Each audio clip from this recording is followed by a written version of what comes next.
My name is Starla, and I'm from a small town in Kansas. This is directed toward our President of the United States, Barack Obama. I have a couple of questions for you.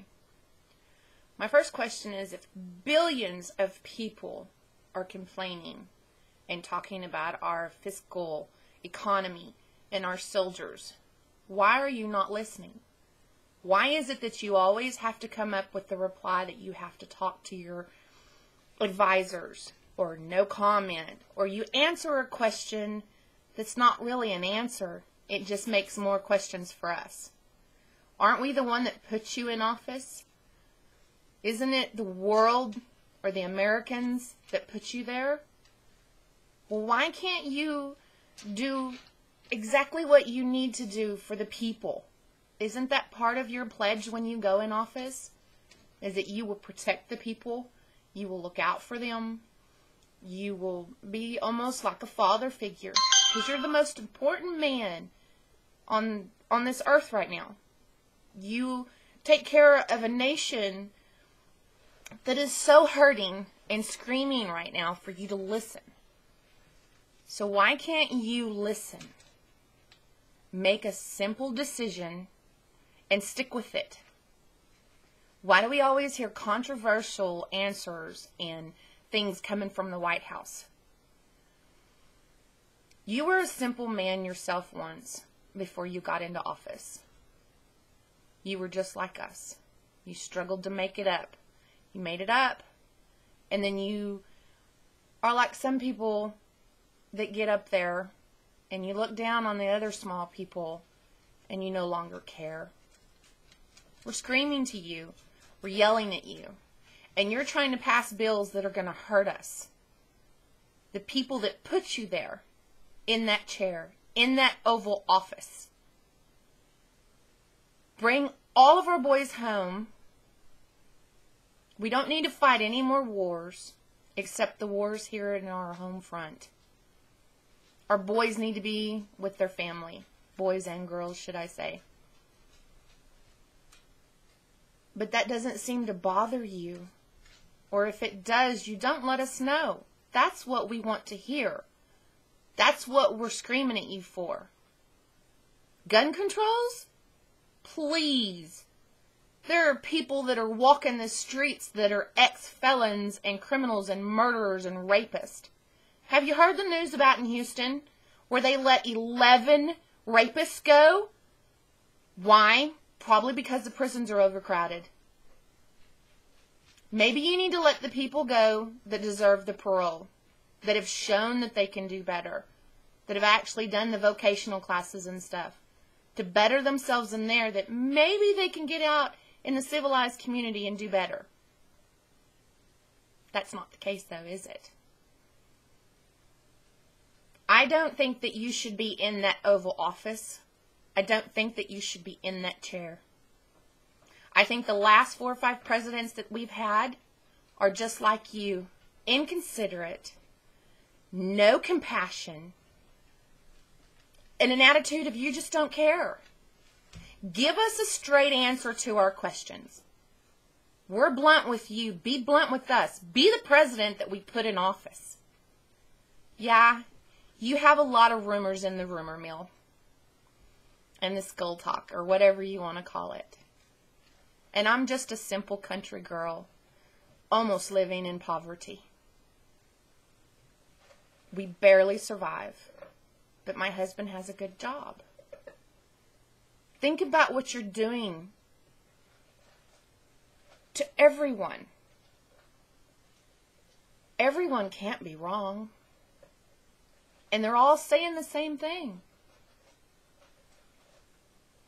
Mr. President, my name is Starla Andreas, and I live in a small community in Kansas, a farming community. We don't have much to our name, but what we have, we enjoy, and we take care of. It's our family. And we are struggling to do that because of you, because of the decisions that you've made for our country. I cannot sit here and say nothing more. And you might think that I'm going on and having my ramblings like every other female. I don't care. If there was more people like me, and there is, trust me, there is. We have 60 billion plus people just in America alone. Do you not think that some of us are going to stand up and rebel against what you're doing or what you're not doing? I'm not a terrorist. I'm not anything like that. I'm a small, country-bred, country-fed Southern girl. And I don't like how you're running my country. It doesn't seem like America anymore. We get penalized for doing stuff like this and speaking our piece. But don't we have freedom of speech? Aren't we supposed to have freedom? That's why everybody from other countries are coming to our America, our country, because they want freedom. And you give more to them than you do to your own fellow American. And I think that's wrong too. I have lung cancer. I have a tumor in my lung. My husband's insurance, when he gets it, will not cover for everything.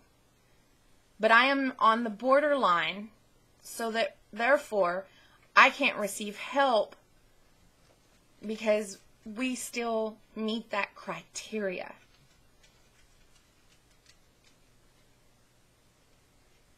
I think that's wrong.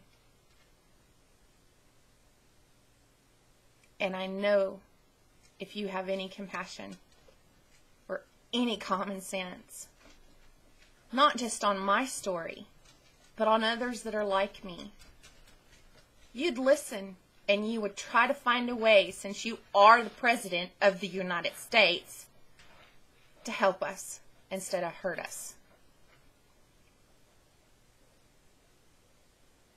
Mr. President, I'm asking for your resignation of office. I don't feel that you can do the job that we voted you for.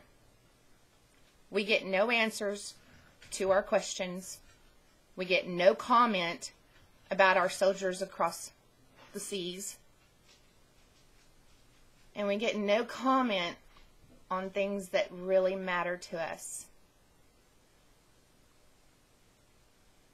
I think it's time to reevaluate yourself, for all of us to reevaluate putting you in that office.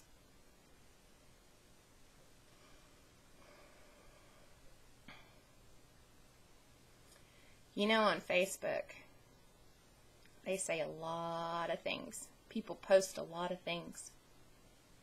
Sometimes you're the topic of conversation, and not in such a good way.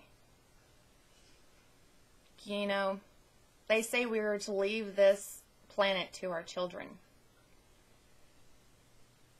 What's going to be left to leave them? Poverty? Despair? Depression?